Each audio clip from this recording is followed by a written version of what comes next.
This week at the Internet Cafe, the hacker culture. Are they demons or saviors? Would you trust your files to this man? What is the cult of the dead cow? And why don't these guys use their real names? Plus free software, a cyber blast of 4 megabytes of cool stuff if you've got a TV modem. Hackers tonight at the Internet Cafe. The Internet Cafe is made possible in part by Intel. One idea always leads to another. Now there are connected CD-ROMs that link rich multimedia with related information on the Internet. For connected CD-ROMs, it's the Intel Pentium processor. Hi, and welcome to the Internet Cafe. I'm Stuart Chaffee. I'd like to meet my friends Jane and Andrew. And we're here at a cyber cafe in San Francisco called CoffeeNet. And we're talking about hackers tonight. We're going to meet some hackers tonight. And it's kind of timely because we just read that some hackers got into the CIA's website. So it makes you really wonder if it's easy to break into and alter the homepage that's run by the Central Intelligence Agency. How safe is your company's website, your personal website, personal information that's out there on the net, your credit card, and that kind of stuff? It's kind of scary. It really is. And, you know, it was interesting for me when we were going to all the websites and looking at all the things, especially that CIA website, is really trying to get an understanding of what's making these guys tick. Why are they doing what they're doing? I mean, is it really about a political agenda and freedom of information, or are these guys just having fun? Right. I'm also excited because we're going to talk not only to hackers, but to corporate security network experts. And these are guys who spend their days trying to keep hackers out of their networks. And we're going to look at some of the tools that they have developed to catch hackers, and also see how hackers may be using those same tools themselves to get into systems. And same time, the same guy is a hacker, and he's a corporate security consultant at the same time. All right, we in fact are going to meet some of the most notorious, infamous hackers in the world tonight, and we're going to visit some very weird websites where the hackers hang out.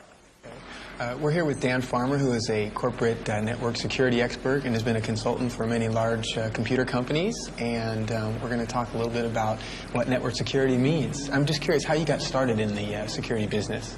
Well, back in '89, which is kind of like the Stone Ages on the internet. A long time ago. Long time ago. In your teens, I take it. Not quite. I wish it were.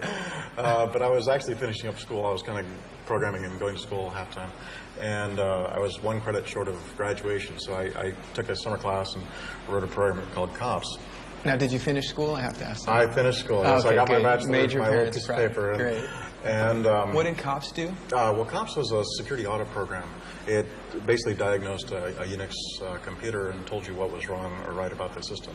Great. And I gave it away, attracted some interest in industry and government, and got a call from CERT, which is the Computer Emergency Response Team, to get a job out in Carnegie Mellon. Now, is CERT a government agency? No, CERT was a federally funded research company. Okay. And essentially they would get government money, but they were free to do research or whatever they wanted with.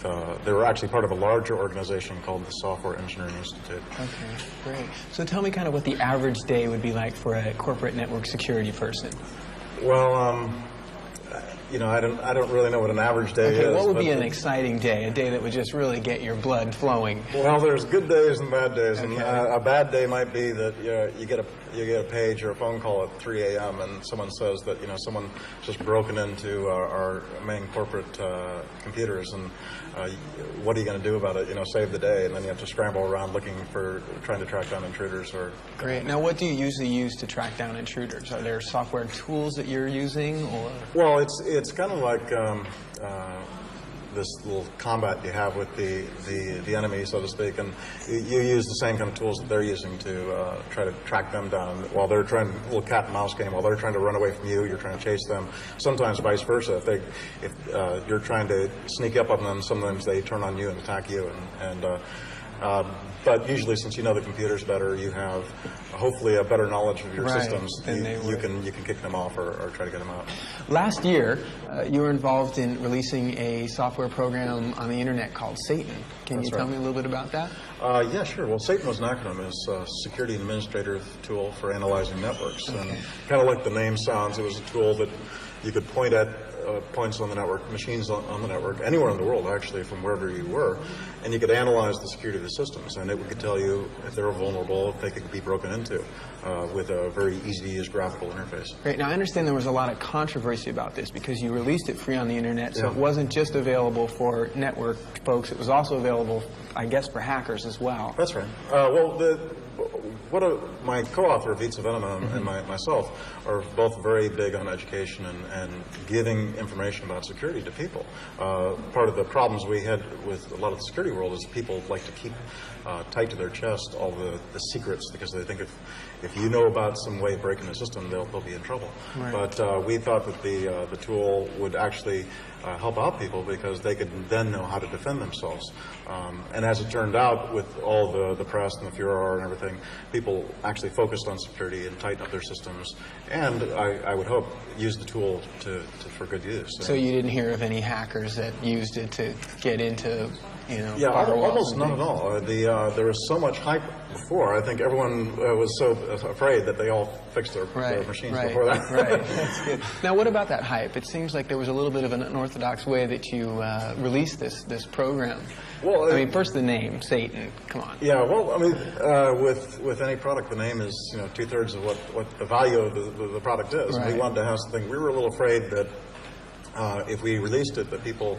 And we didn't tell people about it, that people would then blame us for kind of sneaking this hacker tool in the net. And it's not like we planned all the hype. You can't orchestrate this kind of media machine. Right. And, but you did issue a warning in advance, is that correct? That's right. Okay. But it was just a general net posting saying, look, we're doing this, we're releasing this tool, this is what it does, fairly clear language. We didn't try to incite people, but I don't know, started getting some press from some of the major newspapers, getting on the front page, and all this television started descending on me, and I could barely move without hitting a camera. And so, but I think overall the thing was actually a very positive thing because all the press was a positive thing. Great. Because it allowed people to, again, get more awareness of the whole subject. What's the next program that you're working on?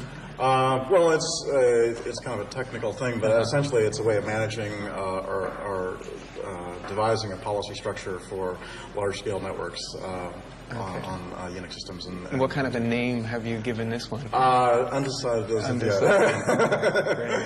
It won't be anything quite as flashy, though. I think I've learned my lesson. Okay, great. Well, thanks.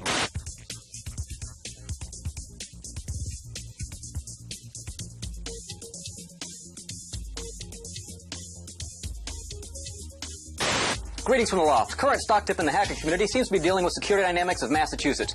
The makers of SecureID's scramble the security problems in their one-time password token cards were presented to the net in the form of a white paper from ftp.secnet.com. The stock tip for Security Dynamics, NASDAQ ticker SDTI, seems to be sell short. With any luck, they will fix their problems in their product, and yet again, we'll have a case of technology progressing due to hackers and security professionals worldwide. So, Aleph, tell me, what kind of information can we find at underground.org? Underground, you can find security papers, security tools, database of security vulnerabilities, links to other security web pages, other hacker homepages, recent news, calendar of security events, information about hacker conferences, some graphics and pictures. So it's quite a large amount of information. So it sounds like there's almost two worlds that you're playing to, that security side and then the hacker underground, basically. Yeah, there's a bit of both. There is a need for that. There needs to be an exchange of information between both. And really, the information is neutral. It can either be used for hacking or it can be used for securing. It's all it is information. So why did you create underground.org? Underground just started as my personal homepage. Found a couple of interesting sites on the net I wanted to keep track of that were useful to me. Found some good tools that I liked. And people started coming to check my page, and they would send me emails saying how useful it was to them. And just over time, it kept growing until what it is today. And it's been 4 years since now. So it's pretty exciting. In fact, I checked out some of the places in underground.org, and there were some discussions and stories in the newspapers about various hackers and all of the different things that they did. And thinking about that, I mean, recently we had that break-in with the Swedish hackers getting into the CIA webpage and making some pretty significant changes to that page. And one of the things that they did, Aleph, was put a link to your homepage, underground.org. Yes. Any idea why they would have done that? Well, I think if you ask anybody on the net where could I find information about security, they'll point you to several websites, and probably one of them would be Underground.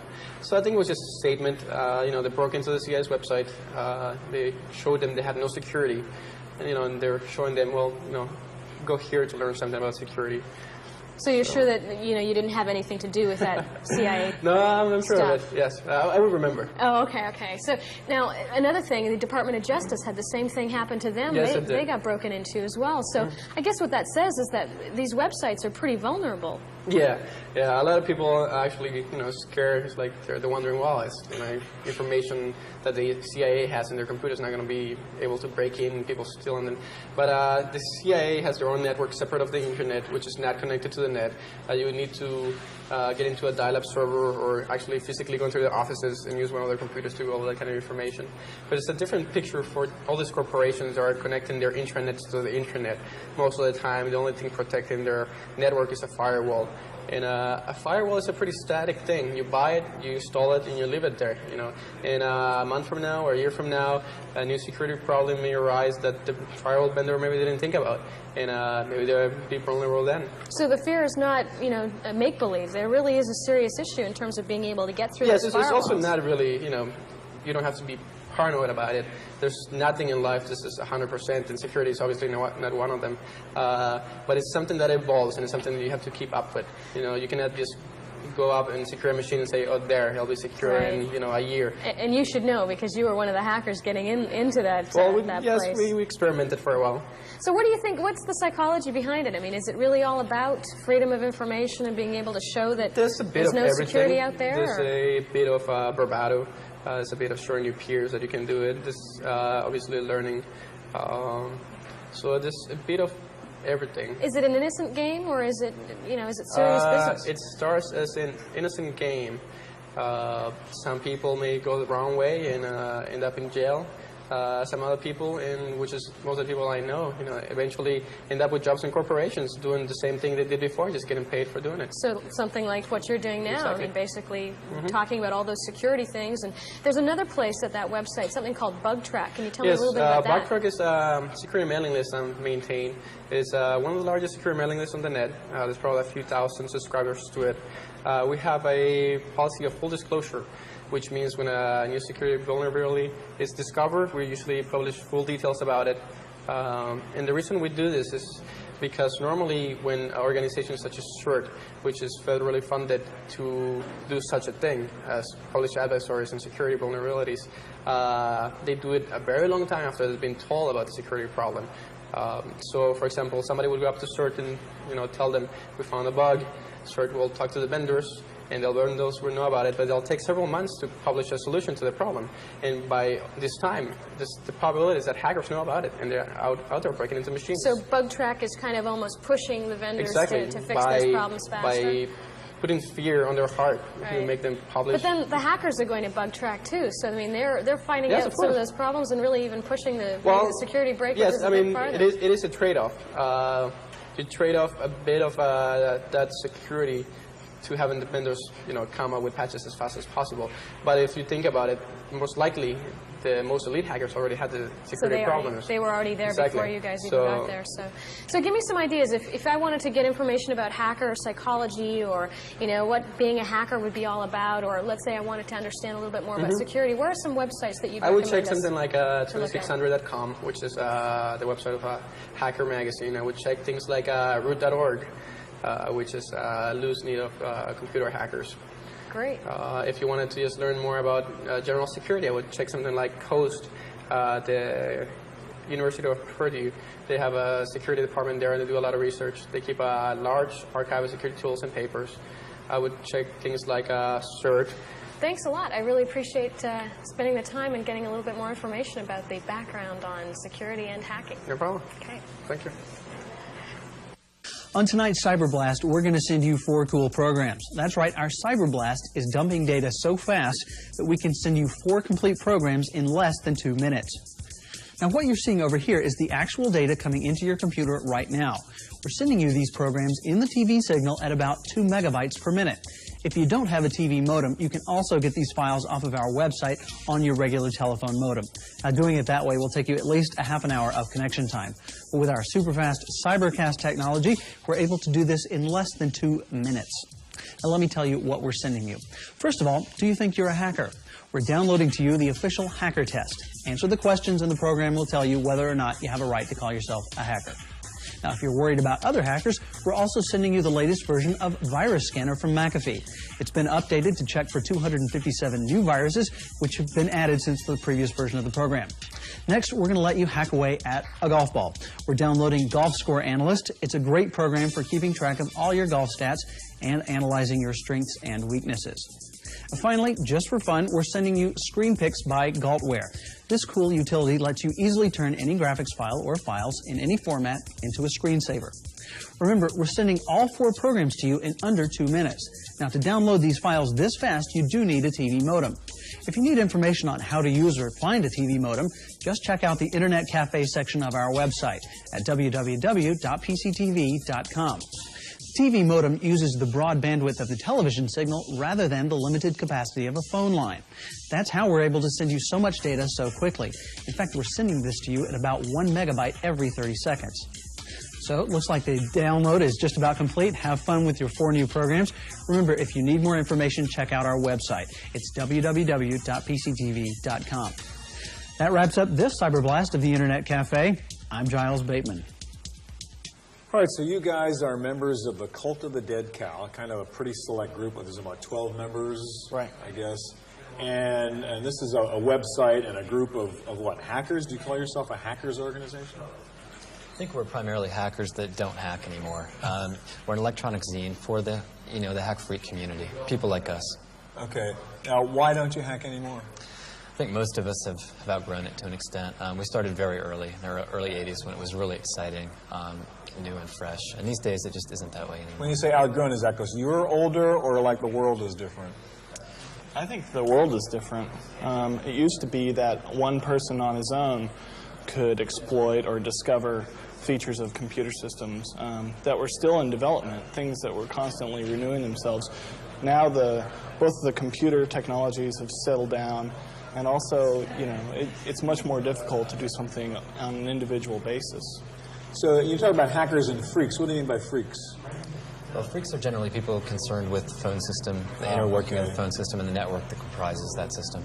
All right, now, so we still hear a lot about hackers. You guys are saying, it's really not much fun anymore. Is hackers just like a social, cultural, rebellious thing these days? And you're not really a hacker, you just call yourself a hacker? I think it may be that way. I'm sure it's exciting for the kids that are up and coming now, but I don't think they feel nearly what we felt back in the early 80s when it was a whole new world out there. What did you feel back in the 80s when you started hacking? What was your motivation? What was the excitement? It's an entire new world of electronics to explore, and it's a world that hadn't been explored by anyone. It was just wide open. Was it power in a way for a kind of, anxiety-ridden teenager to think, hey, I can break into this thing? Maybe so, but the rush of discovery is something that you really can't put into words. Today, though, there isn't much to discover anymore. You can subscribe to 2600 or Blacklisted and get all the information you need. There's not much to find on your own. So it's just matured kind of too much to really make it difficult for you, I guess. It's not as satisfying. Not as satisfying, yeah. Let me talk about your website. The Cult of the Dead Cow CDC was a really interesting website. And the first thing I noticed, you go on there and you spend the first 8 pages bragging about your press clippings. Is this like a big put on? You guys just playing with everybody out there and they all think you're terrible guys, but you're just pulling everybody's chain? Well, I think we are playing with people to an extent, but if you dig past it, you find actual information there. And on the other hand, it's really not about the technical information. We've been promulgating files with fiction and other things, and that's really led to our longevity. But most people log on to CDC. Are they looking for hacker technical stuff, or is it really just another e-zine? I'm really not sure what most people are looking for. I know a lot of people are looking for hacker stuff. Really? We get mail, 50, 75 pieces of mail a day from kids who want to join, or they want us to hack their school computer system or whatever, So, it's a lot of teenage boys basically coming into this and like doing their destructive, malicious kind of thing? I think it's a lot of them, and it's also an established fan base that we have. The old school people that remember us from back when they came up and have followed us along the way, our friends. But you say the content on the site, I mean, there's a lot of just good, serious writing in there, right? It has nothing to do with hacking. Oh, that's true. There's also a lot of spurious, bizarre fiction. But right. Yeah, there's all kinds.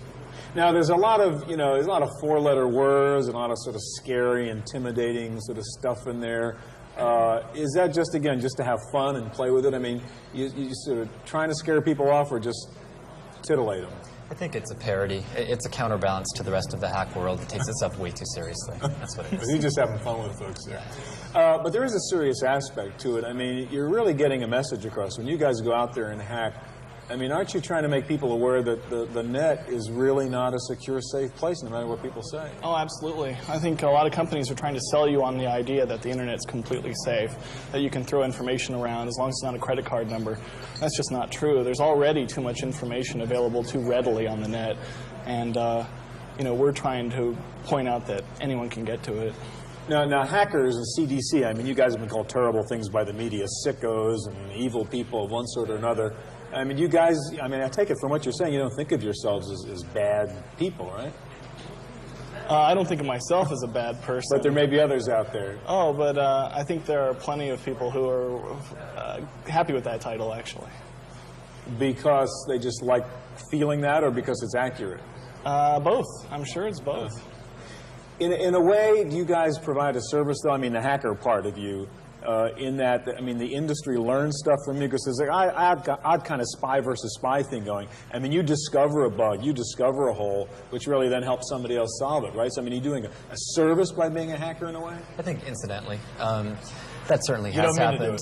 We certainly don't mean to do it, but I think security has definitely evolved in the period of time, since we got into hacking, the last 10 or 12 years.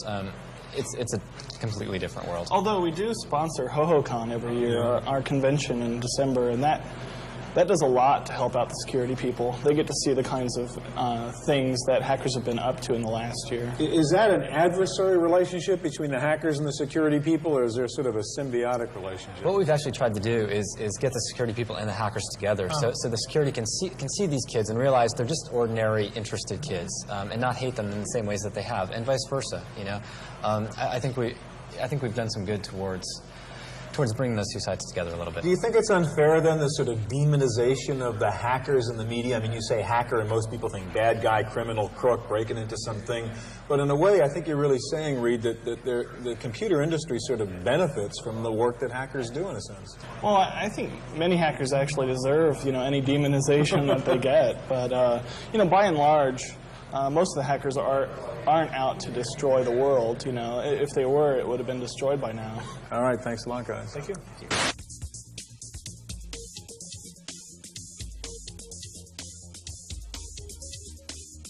Hi, this is Death Veggie, Minister of Propaganda for Cult of the Dead Cow Communications, bringing you our Media Global Domination update for October 1996. We here at CDC are proud to announce that Operation Mad Cow, as initiated by our British Commando Geneticist team, is a complete success. There are now more dead cows in England than ever before.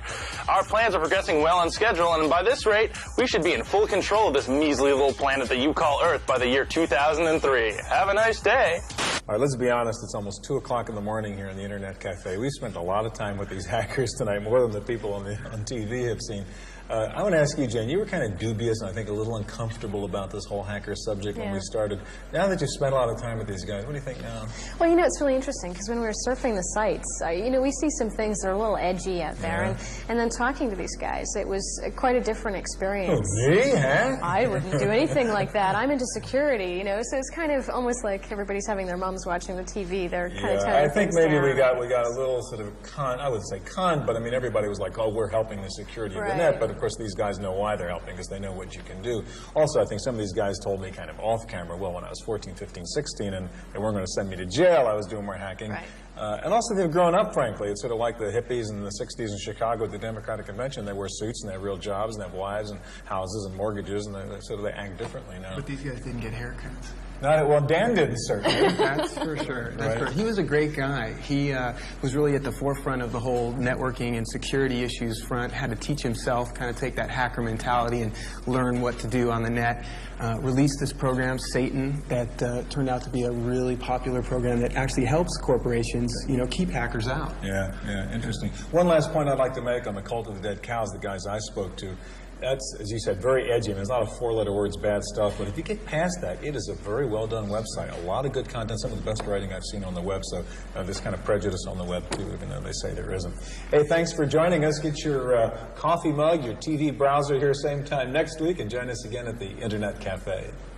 The Internet Cafe is made possible in part by Intel. One idea always leads to another. Now there are connected CD-ROMs that link rich multimedia with related information on the Internet. For connected CD-ROMs, it's the Intel Pentium processor.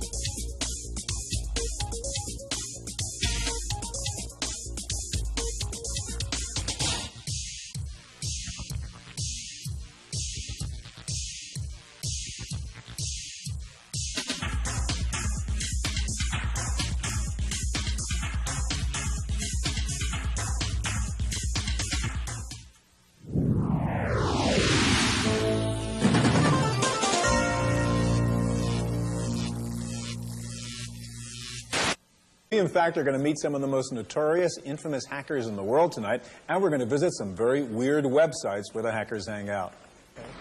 We're here with Dan Farmer, who is a corporate network security expert and has been a consultant for many large computer companies. And we're going to talk a little bit about what network security means. I'm just curious how you got started in the security business. Well, back in '89, which is kind of like the Stone Ages on the internet. Long time ago. Long time ago. In your teens, I take it. Not quite. I wish it were. But I was actually finishing up school. I was kind of programming and going to school half-time.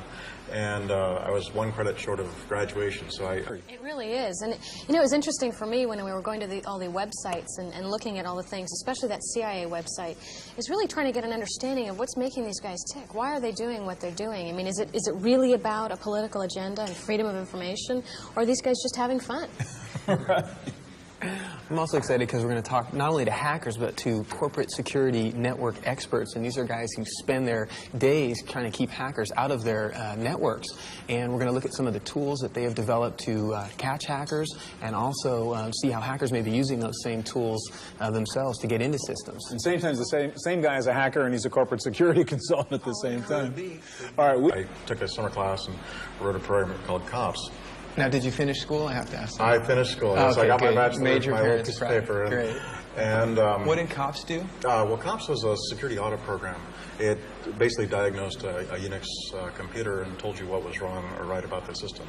Great. And I gave it away, attracted some interest in industry and government, and I got a call from CERT, which is the Computer Emergency Response Team, to get a job out in Carnegie Mellon. Now, is CERT a government agency? No, CERT was a federally funded research company. Okay. And essentially they would get government money, but they were free to do research or whatever they wanted.